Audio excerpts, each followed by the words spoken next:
اور یہ باقاعدہ احادیث سے بھی ثابت ہے جو ابھی ہو رہا ہے. انشاءاللہ میں آفسان احادیث بھی آج رکھوں گا پری دجالک ٹائم جو ہے اس کے حوالے سے, کیونکہ سورہ کہف کا بڑا ڈیپ تعلق ہے دجال کے ساتھ, فتنہ دجال کے ساتھ. تو یہ بھی ضروری ہے کہ دجال سے پہلے کے جو چند سال ہیں 6-7 سال ان کو بھی ڈسکس کیا جائے کہ تب کیا چل رہا ہوگا. تو وہ حدیث بڑی انٹرسٹنگ ہے, انشاءاللہ میں آپ کے سامنے رکھوں گا.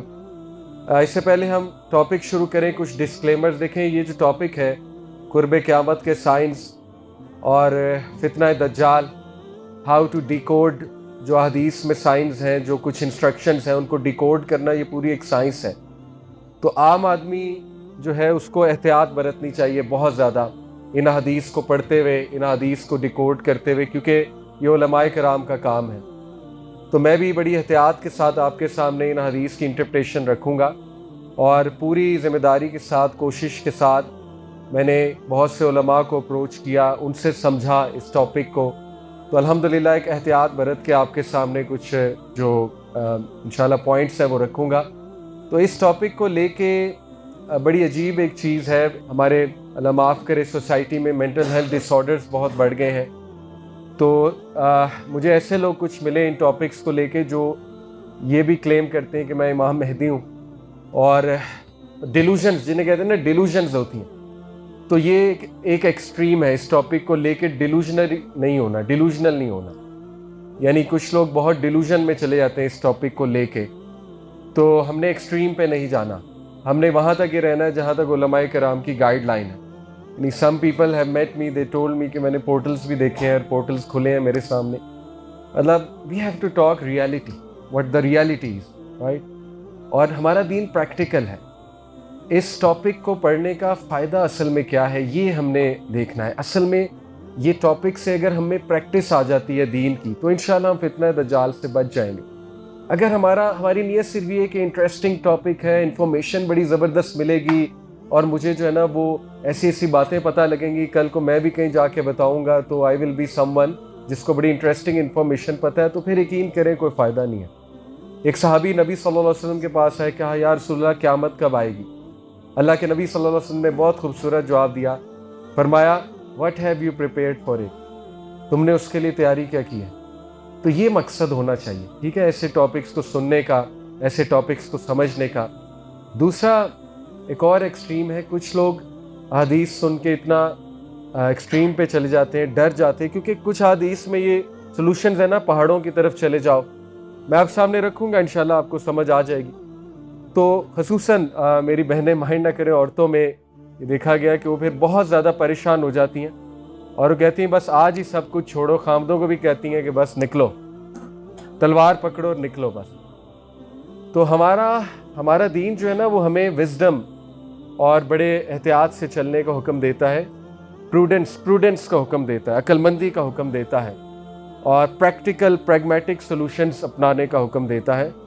تو یہ دو ایکسٹریمز کو ہم نے اوائڈ کرنا ہے. ایک وہ ڈیلوژنل والی چیز, بہت سے لوگ جو ہے وہ ڈیلوژنل ہو جاتے ہیں ان چیزوں کو لے کے.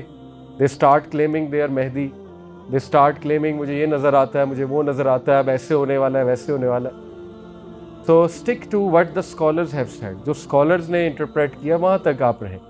اور دوسری ایکسٹریم کے اس ٹاپک کو لے کے بہت پریشان ہو جانا, اور یہ کہنا کہ بس اب سب کچھ چھوڑ دو, سب کچھ ختم ہے, اور بس سب ترک کر جاؤ اور نکل جاؤ. اور بہت سے نوجوان دوسری ایکسٹریم پہ گئے اور دے سفر ٹو بی آنیسٹ, ٹھیک ہے. تو اس لیے we have to be moderate. انشاءاللہ آپ سامنے سلوشن رکھوں گا. حدیث میں نظر دوڑائی جائے تو حالات پریشان کن ہے, اس میں کوئی دوسری رائے نہیں.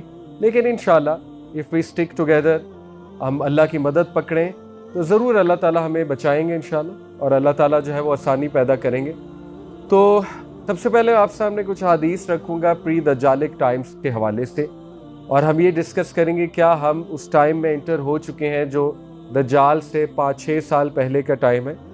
اللہ نوز بیسٹ, بٹ حدیث سامنے رکھتا ہوں اور ہم ڈسکس کرتے ہیں انشاءاللہ. کیونکہ ٹاپک سورہ کہف ہے, سورہ کہف کو بھی ڈسکس کریں گے ڈیٹیل میں, لیکن اس سے پہلے اس وقت جو حالات حاضرہ کو سامنے رکھتے ہوئے ہمیں کیا سمجھنا ہے وہ سمجھنا چاہیے. شروع کرتے ہیں جی. سب سے پہلی حدیث ہے, اب میں آپ سامنے صرف احادیث رکھوں گا اور علماء کی انٹرپریٹیشنز بتاؤں گا, اپنی نہیں, علماء کرام نے کیسے ان حدیث کو سمجھا۔ سنن نبی داؤد کی حدیث ہے، صحیح حدیث ہے، عبداللہ بن حوالہ رضی اللہ عنہ سے روایت ہے، رسول اللہ صلی اللہ علیہ وسلم نے فرمایا تم لشکروں میں تقسیم ہو جاؤ گے، یعنی اس کی انگلش بھی ساتھ میں رکھتا ہوں، you will become organize into armies, تم لوگ آرمیز میں تقسیم ہو جاؤ گے، ایک لشکر شام میں، ایک لشکر یمن میں اور ایک لشکر عراق میں ہوگا۔ اور عبداللہ بن حوالہ نے کہا اے اللہ کے رسول اگر میں اس زمانے کو پاؤں تو میرے لیے کیا حکم ہے؟ آپ صلی اللہ علیہ وسلم نے فرمایا تم شام کو اختیار کرنا، کیونکہ وہ اللہ کی زمین میں سے اس کی منتخب زمین ہے، اللہ وہاں اپنے منتخب بندوں کو جمع کرے گا، اگر تم انکار کرو تو پھر یمن جاؤ اور اپنے حوضوں سے پانی پیو، کیونکہ اللہ نے میرے لیے شام اور اس کے لوگوں کی حفاظت کی ضمانت دی ہے۔ اس سنن نبی داؤد کی حدیث ہے۔ اس حدیث کو کیسے دیکھنا؟ دیکھیں کیا یہ ہو چکا ہے کہ شام میں، یمن میں، عراق میں ٹرموائل چل رہا ہوگا یا ہو رہا ہے؟ ہو بھی چکا ہے، ہو بھی رہا ہے، ٹھیک ہے، علماء دونوں بات کرتے ہیں۔ جیسے غزوہ ہند کی جو حدیث ہے اس کا ایک حصہ ہو چکا ہے، غزوہ ہند آپ کو پتہ ہے محمد بن قاسم آئے تھے، لیکن قیامت کے قریب دوبارہ غزوہ ہند ہو، علماء نے اس طرح سے سمجھا ان حدیث کو۔ اسی طرح یہ حدیث ہے کہ یہ تین علاقے بہت امپورٹنٹ ہیں ٹو ریکگنائز کہ جب ان تین علاقوں میں حرکت ہو رہی ہوگی، کچھ موومنٹ ہو رہی ہوگی، مسلمانوں کے لشکر جمع ہو رہے ہوں گے اور یہاں پر قحط سالی آ رہی ہوگی، یہاں پہ سینکشنز لگ رہی ہوں گی۔ یہ ایک اور حدیث ہے صحیح مسلم کی، آپ سامنے رکھوں گا، انہی تین علاقوں کا ذکر ہے، عراق، شام اور یمن۔